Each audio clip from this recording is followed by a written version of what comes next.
আল্লাহর নবী বলছেন এটা হলো জাহান্নামের সেই কালো পাথর, যে পাথরটাকে 70 বছর আগে জাহান্নামের উপর দিয়া ফেলা হয়েছে, আজকে মাত্র জাহান্নামের তলায় পড়ল। কত গভীরতা! 70 বছর পর্যন্ত একটা পাথর উপর থেকে নিচে যাইতে যাইতে যাইতে যাইতে কত সময় লাগছে? 70 বছর পর্যন্ত। তাহলে জাহান্নামের গভীরতা কত!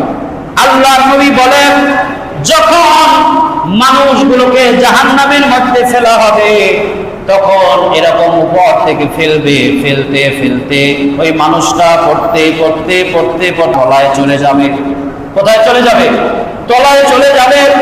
আর যেই জায়গায় নিচ দিয়া হাজার বছর হাজার বছর হাজার বছর এরকম করে সাদা লাল কালো অন্ধকার জাহান্নামকে জ্বালায়া আর উত্তপ্ত করেছে,